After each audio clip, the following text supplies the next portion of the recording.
Bruce Willis advised me that it's time to clean my movie shelves because they're really dusty. So, I thought, let's clean the movie shelves and let's go through these movies as we clean the shelves. And we've also got a bulldog, an unpredictable bulldog right next to the camera who may or may not F things up, but that's okay.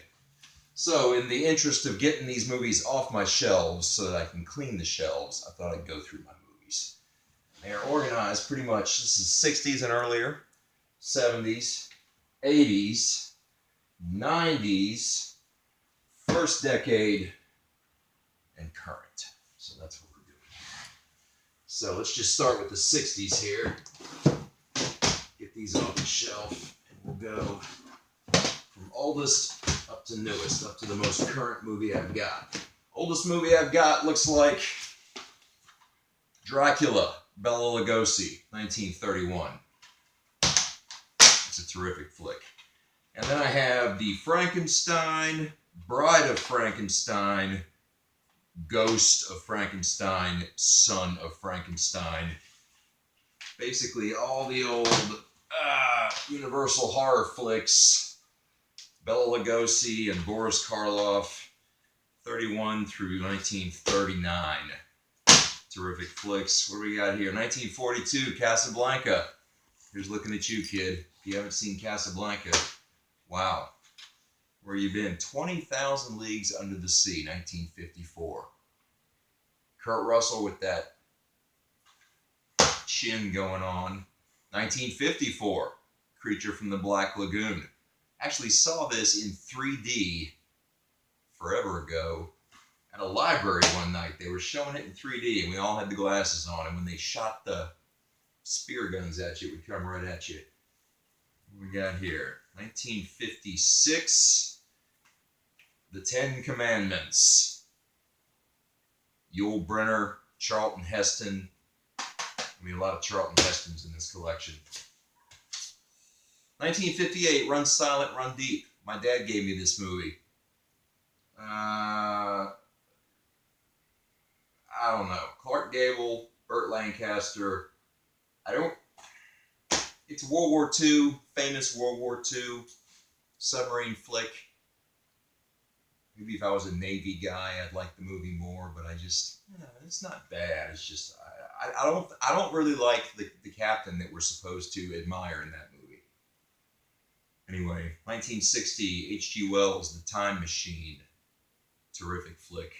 Watched that one over and over. It's got, forgot her name in it, but she was also in The Black Hole. And, oh yeah, I got the whole Sean Connery James Bond collection. This is the first of a 2-disc set. Lawrence of Arabia, watched it straight through, and I need to watch it again. And I need to check historical fact checkers or something and see how much of this was Hollywood and how much of it was real, and then watch it again. Because I understand it's based on a true guy and true occurrences, but they really embellished it a lot.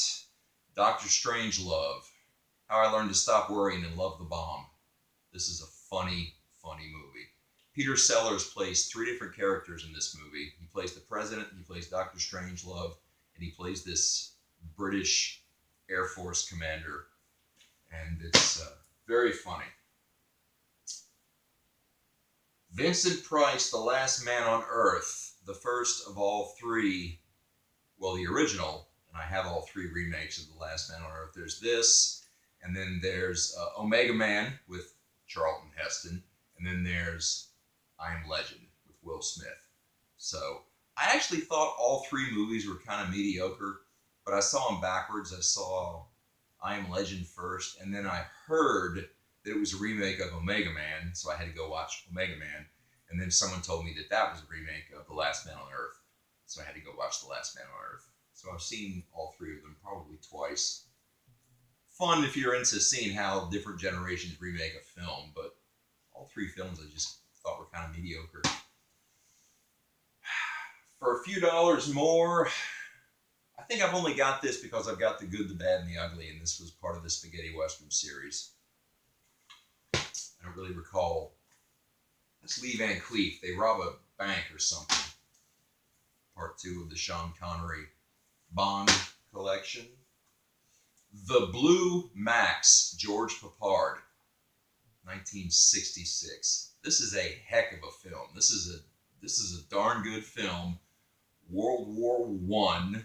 The Blue Max was an award for pilots, for ace fighter pilots who had shot down so many enemy planes, and it's a good flick from the 60s. A lot of good flicks in the 60s. Here it is, The Good, the Bad, and the Ugly. Either so macho it's dumb, or so dumb it's macho. I'm not sure which, but either way, I keep watching it over and over, trying to figure out which one it is. Night of the Living Dead, George Romero, 1968, the original black and white. The first of the very influential zombie movies that George Romero and then many, many other people put out. 1968. It's funny, so there's a theme in all the George Romero zombie movies. They're all in Pennsylvania, and they all have a strong black character. And somebody mentioned that to me, and I said, well, what about Land of the Dead, or whatever the one was that they just made a few years ago? And someone pointed out to me that the zombie is the lead strong black character in that final one. And I thought, oh, wow, he stuck with the thing. It's funny, people talk about black guys don't survive horror movies. They always survive George Romero zombie movies. Greatest movie ever made, 2001, A Space Odyssey, Keir Dullea, Gary Lockwood. 1968, this movie is 50 years old. This movie changed my life. On a scale of 1 to 10, this movie is an 11. Steve McQueen, Bullet, one of the original car chase movies, or it was the movie that made car chases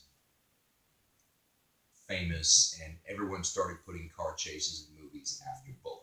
Bullet was the first movie to have a police car chase in it. Planet of the Apes trilogy, the original, from 1968. Again, Charlton Heston. All three, I believe there were 5, but the last 2 weren't very good. The first one was incredible. Rod Serling wrote it, and you can tell it has that Twilight Zone ending.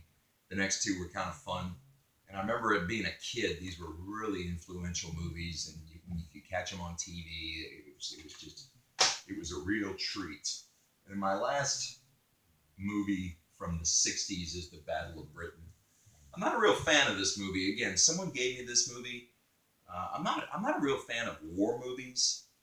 But someone gave me this, and I watched it, and I realized that in the movie Pink Floyd The Wall with Bob Geldof, Bob is, strung out in a hotel room, half stoned, and he's got the television on during the whole movie. And this is the movie that's playing on the TV in that movie. So as the camera pans around and they're showing you Bob Geldof just wasted sitting there in his chair, and there's something on the TV in the background. It's the Battle of Britain, and there's a bunch of lines from that movie throughout. All right, that's the 60s. Let's hit our 70s here. Clockwork Orange. Very violent, ultra violent, and yet still as a kind of like Apocalypse Now. Very violent themes, but still a very stimulating movie to watch, and you find yourself wanting to watch it. Omega Man, the first remake of Last Man on Earth, Charlton Heston, also referenced in Strange Brew. It's worth watching. The Andromeda Strain, Michael Crichton wrote this. He also wrote Jurassic Park, and I liked this. It's kind of slow and very heavy on the science-y part. I mean, there's no dinosaurs chasing kids around or anything like that. No electric fences that you got to climb over before they're electrified by Samuel Jackson. But this is about a disease that hits Earth, and they're trying to stop it from spreading. And they have this top secret facility out in Arizona where they try to control disease. And very sciencey, heavy on the science part of the science fiction, but very, very good. THX 1138, George Lucas's first movie, first major movie. Duel was his first movie. This is a weird one. 1971, has Robert Duvall in it, who was big in the 70s. And it's just a strange flick about a dystopian future society. And it's George Lucas, so you should check it out. Sleuth, 1972. This is a 10 on a scale of 1 to 10. This movie is so good, and what's great about this movie is, you know, it used to be a play, and then they made this movie, and every now and then someone will put the play on, and it's fun if you know the story to watch the movie or go to the play with someone who doesn't know the story, just kind of watch their reaction. It's one of those. And if someone's taking you to see Sleuth or showing you Sleuth for the first time, they're probably just watching for your reaction. The Godfather, another Robert Duvall. I just got this the other day because it was on sale at Target or something like that. And this movie, the original, is so long. I've caught different parts of it on TV at different times, but never sat and watched it all the way through. And I always assumed that it was, I was watching one of the sequels. Like, I wonder which Godfather sequel this is. And it wasn't until I sat down and watched this straight through that I realized that's just a 3-hour movie. All those stories that I was catching in bit parts on like Turner Classic Movies or wherever, that was just one movie, The Godfather. I saw so many different stories and scenes that I figured these must be sequels. Day of the Jackal, 1973. This is very good. This is a pre-digital society. Obviously, the 70s. This is pre-internet, pre-digital, pre-computers, and it's how they track this killer from country to country who's trying to assassinate a world leader. And they got no satellites. They got no internet. They got no Interpol. They got no way to track people except with paper. And it's just, it's fascinating. This was remade by Bruce Willis, just called The Jackal. And it was shot, not this one, the remake, The Jackal, was shot in Richmond when I lived in Richmond, Virginia. Westworld, very well known recently because some cable network decided to make a series out of it and had Anthony Hopkins in it. And I haven't seen any of those yet. It's a fantastic, 90-minute movie. And I just can't imagine the series is that good that they must stretch it out like a soap opera. But I don't know. I haven't watched it yet. I will probably binge watch the first season at some point when it gets below $40. But the original, Yul Brynner, excellent flick. Charlton Heston, Soylent Green. It's people. I should have said spoiler alert before I said that, but it's been out since 1973, so if you don't know by now that it's people,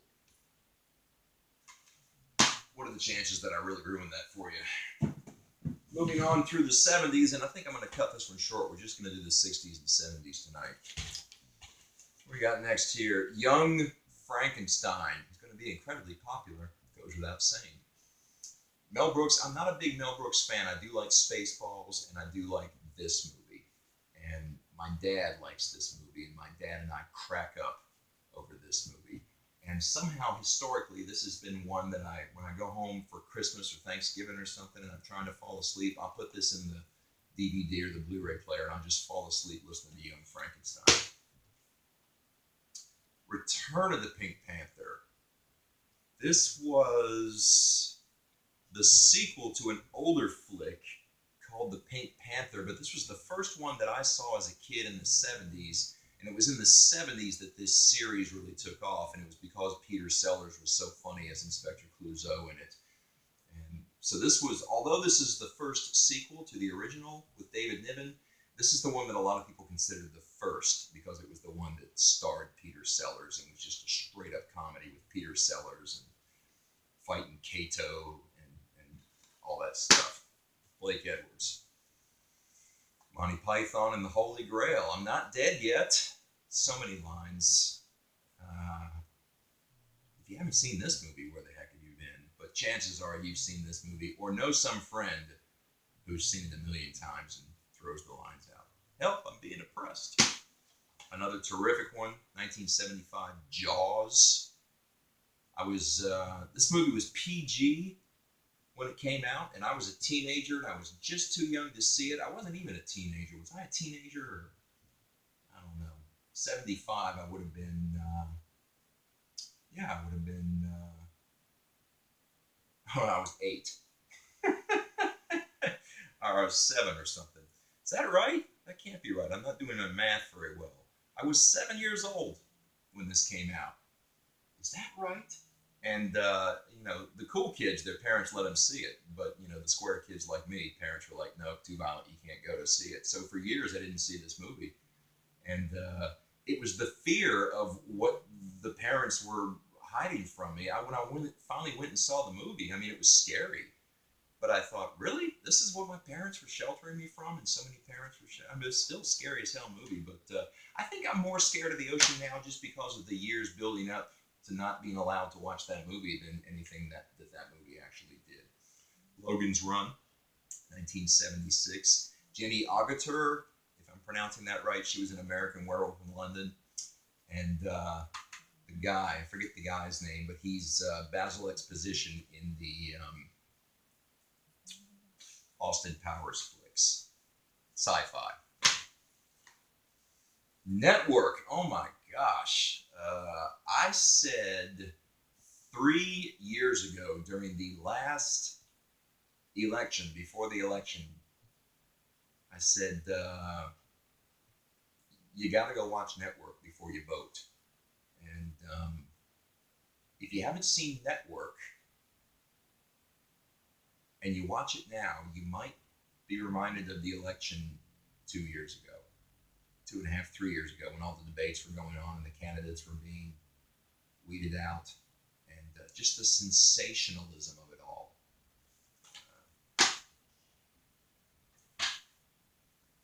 Midway, turning point in World War II, we beat the Japanese out at Midway. We were way, way outmanned, outshipped, outgunned, and should have lost, but pulled it out. And a lot of people say it was divine intervention, that it was God's hand in helping us defeat the Japanese in the Pacific back during World War II. But incredible odds, incredible story. And, oh look, Charlton Heston. Saturday Night Fever, 1977, John Travolta.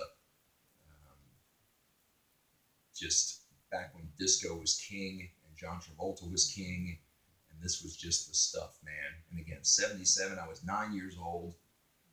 This was just, I couldn't see it because this was rated R and I was a kid. Saw it years later, but boy, the influence of this movie on pop culture and society back in 77. My last movie of the 70s, 1978, Heaven Can Wait, with Warren Beatty.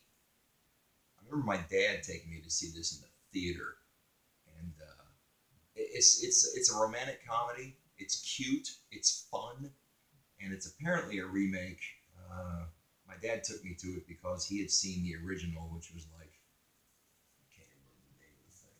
IMDb it or Google it, but this is a remake of a lesser-known flick about a guy who dies and goes to heaven and convinces them, hey, let me go back to Earth and live my life again. And Julie Christie, what a hottie. 1978, I was 10 years old. I had the biggest crush on Julie Christie. Anyway, that's as far as we're going to get tonight. That's the 60s and the 70s of my movie collection. And if I dust one shelf tonight, I think we're going to be good. I want to thank Tilly the Bulldog for not getting in the way of the camera and knocking it over. And everybody have a